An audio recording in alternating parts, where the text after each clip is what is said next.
Hey guys, what's up? I'm Erin and welcome back to the channel. Can you really count on Social Security for your retirement? Honestly, yes, but it depends on two things, your age and your income. These two factors shape everything, going from how much you're going to receive to how much of your income it will actually replace in retirement. So let's look at both. Your age. This affects how likely Social Security reforms are likely to impact you personally. The younger you are, the more time there is for Congress to make changes.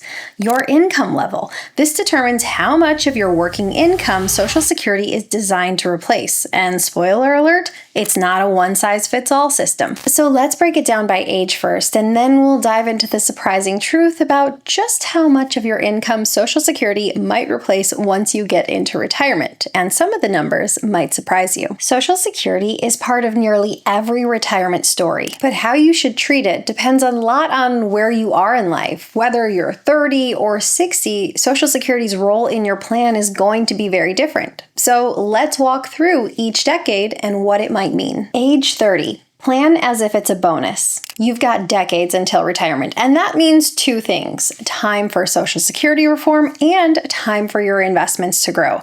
Odds are the Social Security landscape is going to shift before you ever claim, but what won't change is the advantage of starting to save and invest early in your career. Don't ignore Social Security, it'll still be part of your future, but you don't want to build your entire plan around it. At this stage, it's probably best to think of Social Security as a bonus, not a foundation. Your best move right now is aggressive saving and long-term wealth building. Max out your Roth IRA. If you work for an employer who has a retirement plan, contribute to it, especially if your employer offers a matching contribution. Don't leave free money on the table. Right now, time and compound growth are your best friends. The truth is, at the age of 30, you just can't have a fully mapped out retirement plan. There are too many unknown variables at this point. Your best bet is to just keep saving and keep investing and trust that with time and with experience, your plan will come into focus. Age 40, start making room for it. Here you're about halfway to retirement. You've worked long enough that you actually qualify for benefits, and you probably have a pretty decent earnings history with the Social Security Administration. So now you want to start to include Social Security in your retirement planning models, but you want to be conservative. So look up what your benefit is on SSA.gov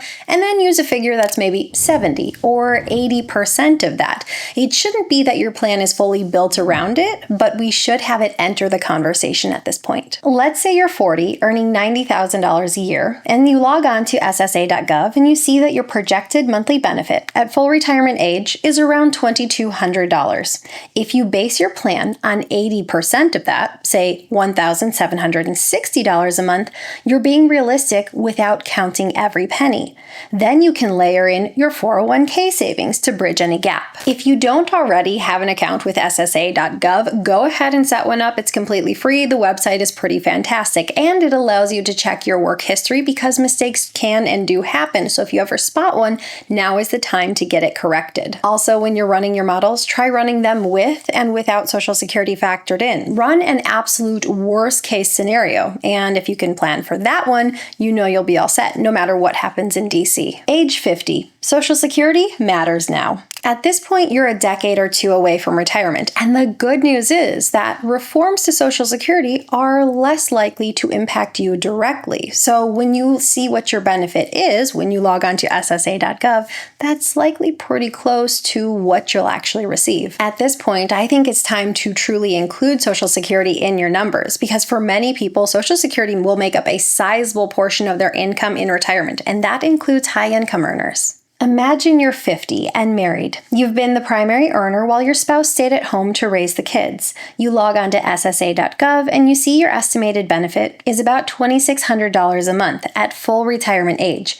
This is important to keep in mind. Your spouse may also be eligible for spousal benefits, up to half of your benefits, or say $1,300 a month, even if they didn't earn much themselves. That's a meaningful income stream you may not have been factoring in. But, and this is is important if your spouse wants to receive full spousal benefits, up to 50% of your benefit at full retirement age. They need to wait until their full retirement age to claim. If they decide to claim early, that amount will be reduced, even if you are already claiming. This is really the stage where you're not just thinking if you'll claim Social Security, but more about planning when you'll claim Social Security together. Start running scenarios. What does retirement look like if you claim at 62? What does it look like if you claim at 67? What does it look like if you wait all the way until the age of 70? And if you're married, start learning about spousal claiming strategies, because when you claim and how you claim can absolutely be the difference in an income of 6 figures over the course of your retirement. Age 60, it's a foundational piece. Now you're within a few years of claiming. This is your money. You've paid into this system your entire working career, and the number you see displayed is likely to be pretty darn close to what you're actually going to be receiving. For the vast majority of retirees, Social Security is a sizable portion of their income in retirement, and it's one of those few income sources that is guaranteed for life and inflation adjusted. That is no small thing. Say you're 60 and considering retiring at 63. Your projected Social Security at 67 is $2,800 a month, but at age 63, it would drop to around $2,100 a month. That's a $700 per month permanent reduction before taxes.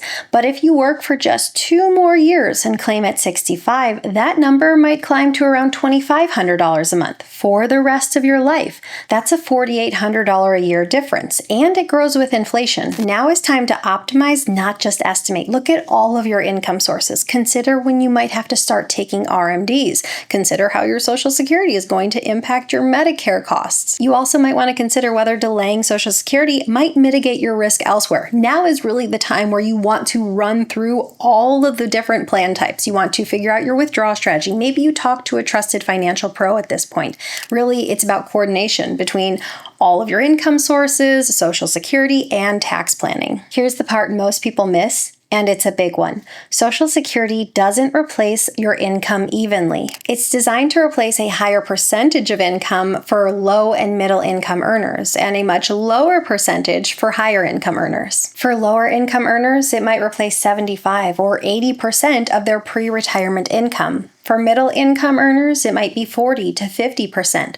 For high earners, it might be 25% to 30%. And for max earners, it might only be 20% or less. This is really where the design of the system becomes clear. It's progressive, and it's designed to give greater income security to those who need it most. But it also means if you earned more during your working career, yes, you'll get more in terms of absolute dollars, but it will replace a smaller percentage of your income. If a high-income household receives $4,000 a month in benefits from one spouse and $2,000 from another, that's $72,000 a year in combined Social Security income.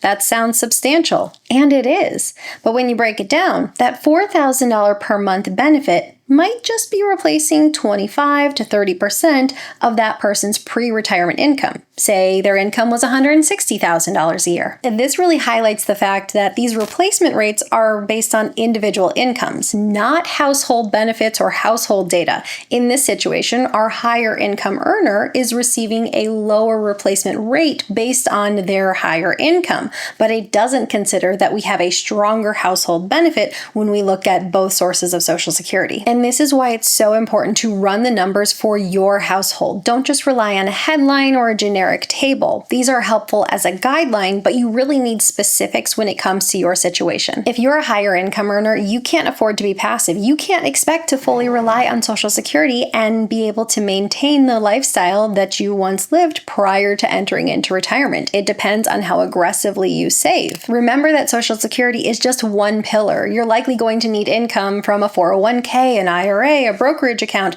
Maybe you still have a side business that continues. You'll need multiple income streams to sustain your lifestyle. And quite frankly, the more you earn, the more you should be saving. And it's not just because you can, but it's because you have to. As your income grows, the burden of saving for your future falls more on your shoulders, because if you want to maintain that same lifestyle, it's really on you. And before we wrap up, let's clear the air on one of the biggest misconceptions out there. Myth: Social Security won't be there when I retire. Social Security is not going bankrupt. Even if Congress fails to act, they will act. But even if they failed to do so, benefit payouts would be reduced to 70 to 80% of what they currently are today, starting in the mid-2030s. That's not ideal, but it's far from zero. The most likely outcome? Some combination of benefit adjustments, tax changes, or delayed claiming ages, especially for younger workers. That's why how much you count on Social Security should shift with your age and with your income level. So what should you do next? First and foremost, check your benefit estimate at ssa.gov/myaccount. It takes 5 minutes and it gives you real numbers to plan with. 2, use a retirement calculator. Test what your plan looks like with and without Social Security. This allows you to build flexibility into your plan. And 3 is to subscribe to this channel for more breakdowns like this. I cover a lot of retirement-related subjects, so why not come back and check it out and make sure that you're on track for your retirement. So what's your age, and what percentage of your income do you think Social Security will replace in retirement? Leave your thoughts in a comment down below. I post new videos every single week. If you got anything at all out of this one, please hit the like button. If you're new here, please consider subscribing, or if you know of someone who might get something out of this type of content, please consider sharing. I'll see you soon. Bye. What you see is pretty close to what you'll actually receive, is likely pretty close to what you'll actually receive. Oh, I forgot to move Peanut. He's still there. I just hid him because he doesn't want to give up his blanket. To sustain your same lifestyle when you go into retirement, plans. That's not a word. Take it off, take it off, take it off. Sorry, I have a child, and so I'm used to singing everything I do. My life is a musical. If you're happy and you know it, clap your hands.